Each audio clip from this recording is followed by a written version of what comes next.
Good morning. तर हाच तो ड्रेस जो आता मी प्रिशूसाठी आणलेला आणि प्रिशू या ड्रेसमध्ये खरंच खूप छान दिसत होती आणि ती आज दिवसभर हाच ड्रेस घालून होती.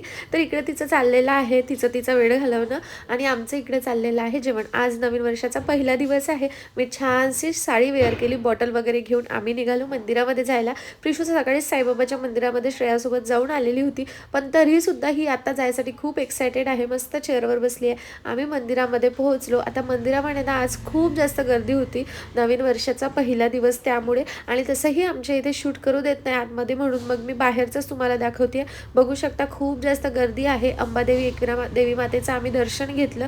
मी लवकर फ्री झाले, त्यानंतर आई आणि प्रिशूसुद्धा मागणं आल्या. आता आईचा हात अकडला होता म्हणून प्रिशूला मी घेतलं. तशी आई असताना प्रिशूला आईच पाहिजे असते. मस्त आम्ही इकडे थोडंसं मार्केट फिरावं म्हटलं. आता फिरावं वगैरे असं काही नाही, आईला 1-2 पोती घ्यायची होती आणि अगदी थोडंसं असं सामान घ्यायचं होतं, म्हणजे रांगोळी, कप वगैरे या सर्व गोष्टी, त्यासाठी म्हणून बाहेर पडलो. तर बघा खूप जास्त गर्दी आहे. आता इथे पोत्या पाहतोय.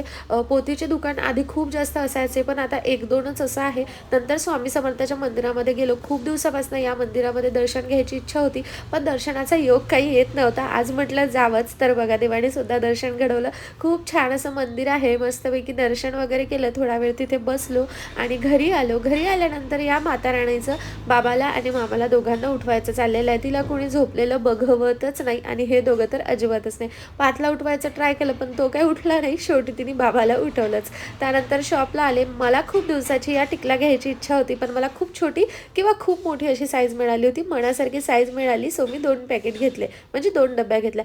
आज घरी नवीन वर्षानिमित्त भजन ठेवलेलं होतं बाबांनी, तर भजनाला छान सुरुवात झाली. काही भजनं झाल्यानंतर इथे भजनी मंडळींसाठी मस्तपैकी चहा झाला.